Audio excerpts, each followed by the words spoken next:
Ang manananggal sa Balete Drive. Ang manananggal ay bahagi ng alamat at paniniwalang supernatural sa Pilipinas. Wala pang siyentipikong ebidensya na nagpapatunay na totoo ang mga ganitong nilalang. Gayunpaman, marami ang nagsasabing nakakita o nakaranas ng kakaibang pangyayari na iniuugnay sa manananggal, lalo na sa mga probinsya kung saan laganap ang paniniwala sa aswang, tikbalang, at iba pang mga engkanto. Maaaring ang mga kwento tungkol sa manananggal ay nag-ugat mula sa mga sinaunang paniniwala, pananakot sa mga bata, o paliwanag sa mga misteryosong pagkawala ng tao noong unang panahon. Sa modernong panahon, ito ay nananatiling bahagi ng kultura at takot ng ilan, ngunit karamihan ay itinuturing itong bahagi ng mitolohiya at kwentong bayan. Narito ang isang maikling kwento tungkol sa manananggal ng Balete Drive.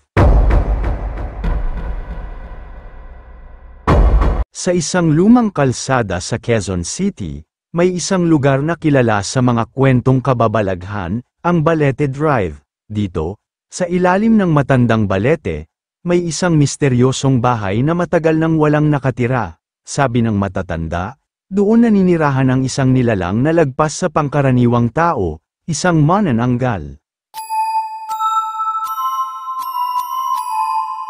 Si Miguel, isang batang mamamahayag, ay matagal nang gustong alamin ang katotohanan sa likod ng mga kwento sa Balete Drive.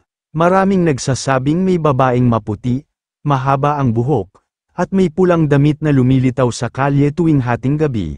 Ngunit ang mas nakakakilabot, may mga nawawalang tao sa lugar, mga driver, magkasintahan, at maging mga lasing na nagkataong dumaan sa kalsada tuwing gabi.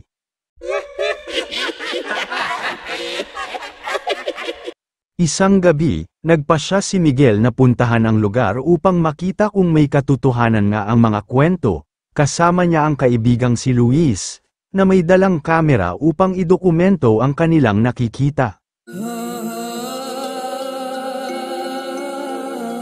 Habang naglalakad sila sa Balete Drive, naramdaman nilang lumamig ang paligid, tahimik ang kalsada, tanging ang huni ng mga kuliglig at kaluskos ng mga dahon ang maririnig.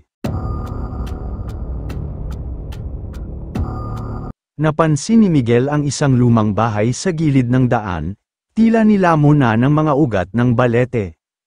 Biglang may dumaan na malamig na hangin, kasabay ng mahihinang iyak ng isang babae.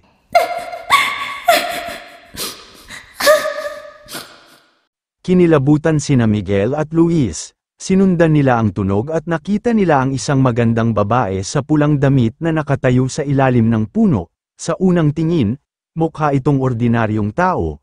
Ngunit napansin ni Miguel ang isang kakaibang bagay, tila hindi lumalapat ang kanyang mga paa sa lupa. Sa isang iglap, naglaho ang babae at isang malakas na kaluskos ang narinig sa itaas ng puno. Nang tumingala sila, nakita nilang nakasabit doon ang kalahating katawan ng isang nilalang, isang manananggal, ang mata nito'y nagliliwanag sa dilim, at ang mahahaba nitong kuko ay kumikinang sa liwanag ng buwan.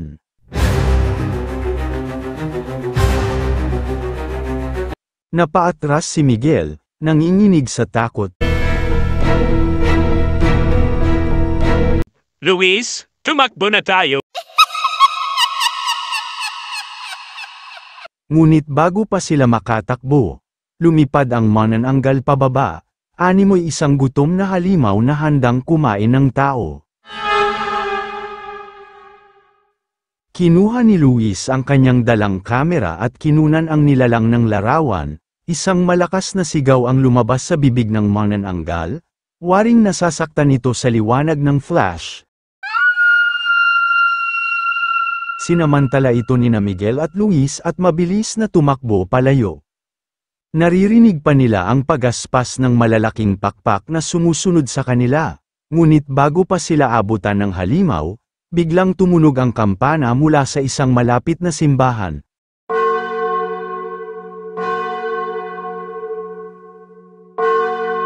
sumigaw ang manananggal at dali-daling lumipad pabalik sa lumang bahay.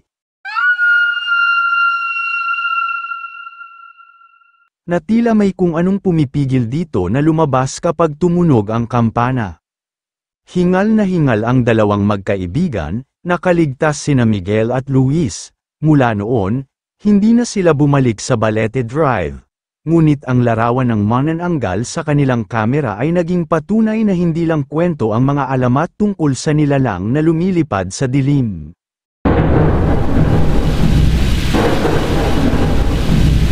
Hanggang ngayon, sinasabing tuwing kabilugan ng buwan, may babaeng nakapulang damit pa rin na nagpapakita sa Balete Drive.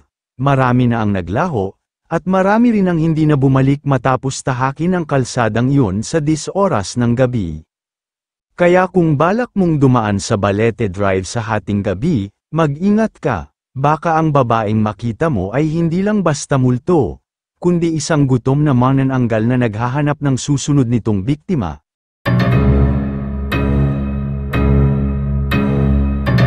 Maraming salamat sa muling pakikinig ng maikling kwento.